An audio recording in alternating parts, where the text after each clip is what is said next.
Well, hello, everybody.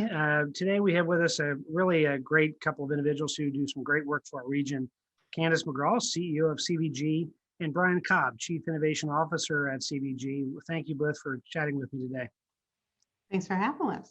Well, there's a lot we can talk about as we sit here in the middle of May. And one of the things we're all happy about is coming out of, we hope, COVID and the impacts that it's had to the world and especially to our region and to CVG. Maybe Candace, if you could kick off by kind of filling us in on the impact and where you've seen that so far and where we're sitting with the effects of it on the airport. Sure. Thanks, Chris. Well, we know we ended 2020 at about 40% of our passenger level. I'm pleased to tell you, as we sit here today, we're looking to be at about 80% of our 2019 passenger level in June. So leisure travel is rebounding nicely. Folks are coming through the front door. And just this week, we're pleased to welcome two new airlines serving CVG. One, Sun Country, going direct to Minneapolis. Planes were full both directions in and out. And Alaska Airlines is starting direct service to Seattle. That's fantastic. Well, and I guess, Brian, you can speak to this as the customer experience as we're getting back to this 80% of 2019 levels.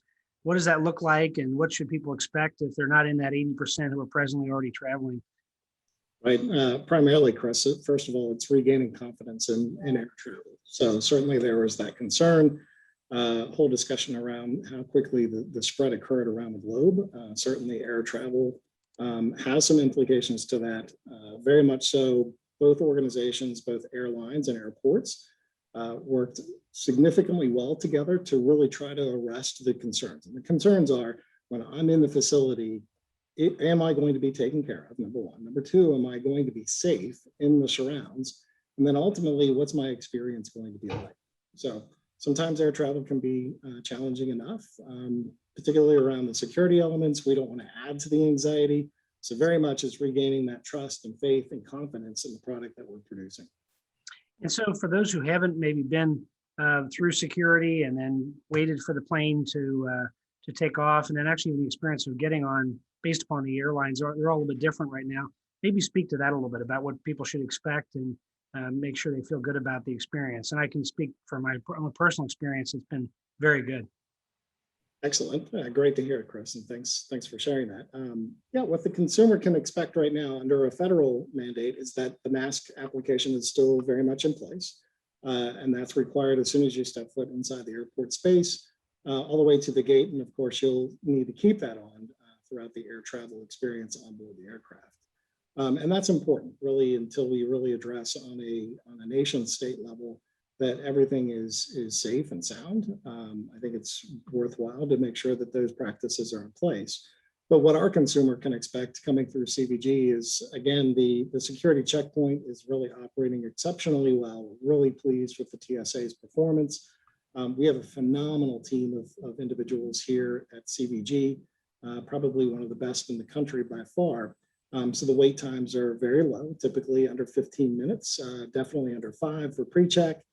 And then, of course, from the cleanliness perspective, our stellar housekeeping staff still knocking it out of the park. We were always receiving accolades well before COVID, certainly during the COVID period, and now coming out of the back end of the pandemic, we've only accelerated that level of service. So not uncommon to see our housekeepers in detailed cleaning mode.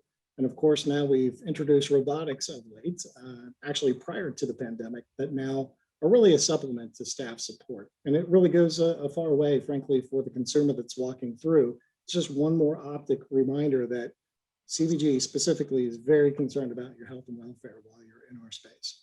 So Chris, can I just add on the wall? We'll get you through the terminal and through security and out to your gate very quickly. There are some curb front and roadway situations leading into CVG, right?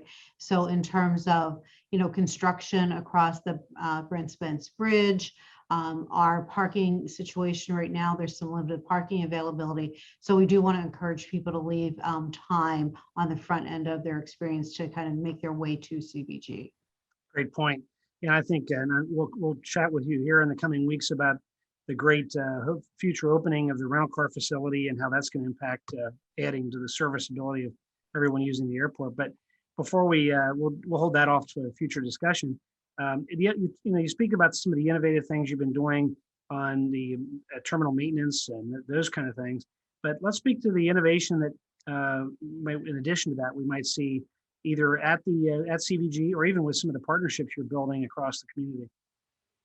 Yeah, absolutely. And incredibly fortunate with what we have going on here at CVG. And again, much of the credit goes directly to Candace and our incredible board that's supporting us every step of the way. So this innovation venture has really been underway for the better part of 7 years. We actually trialed technology in our security checkpoint. And that's actually the technology that gives you the wait times that you see when you walk inside the airport or available on our website. That was not commonplace in airports around the globe. And subsequently, we were the first in the North American stage. Absolutely, it's the norm now around the world to expect that in airports. So fortunate to be on that cutting edge, that was really our leap off point for an opportunity of, let's try to find solutions, not necessarily just technical related, but let's try to find solutions that are non-traditional to aviation space that we can bring in and really apply to the environment that we're in, the very complex environment that we're in, to improve and lower that complexity and ultimately provide a phenomenal, unforgettably positive experience. So all critical elements, which now we found ourselves in not only robotics on the inside, but autonomous vehicles on the outside, certainly newer technologies from those that use quite a bit of dashboarding. We're in the process of pursuing an actual patent on behalf of the airport, which will be the first of its kind and not common in the aviation space, particularly for airports. So there's no lack of opportunities that we're pursuing and really the goodness that's coming out of that. Brian, you might want to mention something that you folks were so forward-leaning with TaskWatch and how using wearables, and this is now several years old, but it's really driving not only greater customer service, but staff efficiency as well. Thanks, Candace, and absolutely. We're using a product called TaskWatch, and that's actually from a local developer, Bharat Sinai. So we very much connect into our local community startups, and we leverage that talent base. Just as I was saying before, it's not always technically related. We have to find the talent that's building some of those resources to really bring to the table. Our benefit in that TaskWatch is we put sensors, before IoT sensors were a thing, we put sensors on all of our restrooms.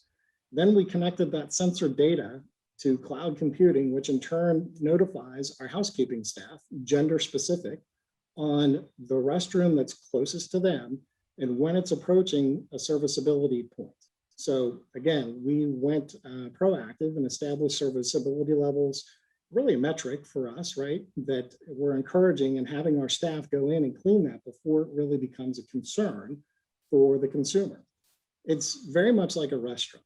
If our consumer, our traveler, you walk into the airport space and you see that it's dirty, that immediately diminishes your experience and you begin to question, like, what else is not really being done on my behalf? So that's why our housekeeping level of success is exceptionally high, and that's why we're leveraging the technology. Now, that technology specifically, we were just talking this morning, has been expanded into camera technology that's on our curb front. Candace just identified our roadway construction elements. It's on our curb front, and the camera technology is communicating to that wearable device. Credit to CVG that we were the first airport and possibly the first company in the world to actually transition from a wearable device like a Fitbit that's typically used for personal health. We were the first to actually transition for the purpose of asset management, which Samsung ended up doing a case study on us that we're exceptionally proud of today. That's awesome.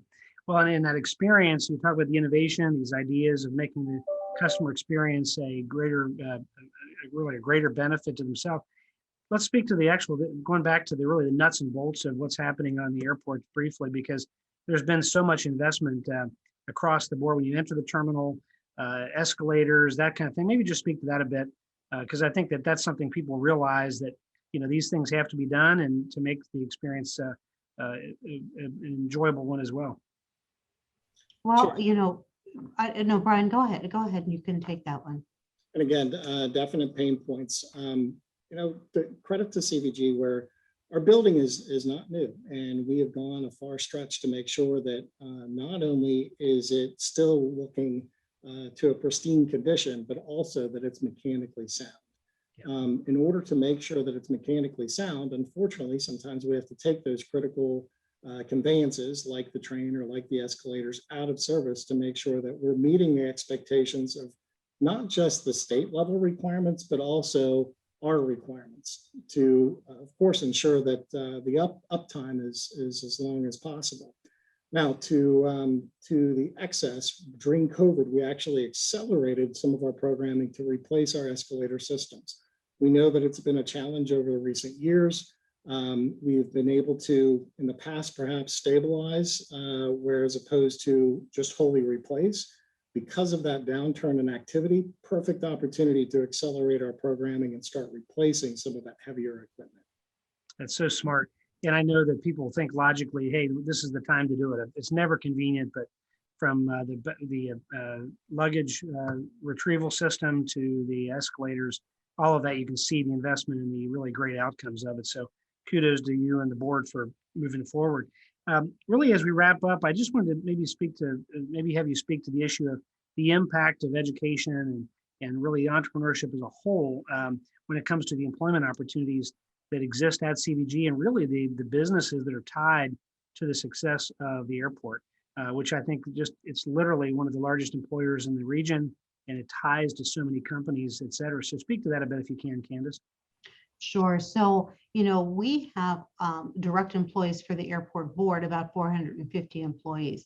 But on our campus every day, we have over 14,000 people, right? We have 72 plus different employers working here. What we tried to do when we started pre-pandemic was an initiative called our Strategic Workforce Collaborative, trying to bring together each of those employers to talk about what are the employment needs, what are the pain points, how we could start lining up educational efforts around them. And so we've reinstated that effort and really trying to double down. We were just talking internally between Brian and myself this morning. We opened up a cargo maintenance hangar here right before the pandemic struck. And I think, Chris, you came to that grand opening. They started with 100 employees there. They're bursting at the seams. They now have 300 employees, all very high paying, good jobs. And they want to build another hangar. These are jobs that, with a starting salary of $70,000, $80,000, and they require a 2-year certification. So what we're trying to do is line up with all the great educational institutions that are within our region, trying to build out that pipeline from grade school on up through either a certification or an actual 4-year degree. And I know Brian in the innovation efforts is really plugged in with the universities we have MOUs, I think, Brian, with every university in our region, trying to figure out how to leverage that great talent in the innovation space as well. That's fantastic. Well, and we realize CVG is the economic engine of Greater Cincinnati. And really, it's just going to, as we come out of this pandemic, it seems as though everybody's consistently saying it's going to do nothing but continue to grow at an unbelievable level. And it's great to see you guys been working on that for well over a year or two to really put the seeds out there to make sure that's successful. Really, for both of you, any last comments about if there was a message to send to the individual or the business who's thinking about utilizing services and getting in the air and going to either leisure or for business meetings, what you might want to say to them today? Well, I think, airports have never been cleaner. Airlines have never been cleaner. We want to welcome you back. But I also want, Brian, why don't you give a little pitch for all the great startups we're working with? And there's no idea too crazy that Brian won't entertain and try to figure out how we can work in the innovation space. I've heard that. Yes. Go ahead, Brian. What else have you heard, Chris? Thanks, Candace. Absolutely. So we go about it a little bit differently. Typically, those that play in the innovation space, they'll start with a problem statement. We prefer actually to learn about your business, first of all, and then we'll determine if there is an application in the aviation space. And then that's where we take probably unusual steps again to a traditional company where we're more interested in not only what your product is today, but what we can both co-develop to make that product tomorrow, and subsequently far more successful than perhaps just starting out as a very small startup agency. So again, the application that we bring is our, in essence, intellectual property that we're applying to someone else's product that hopefully we can both take to market and financially win. That's great.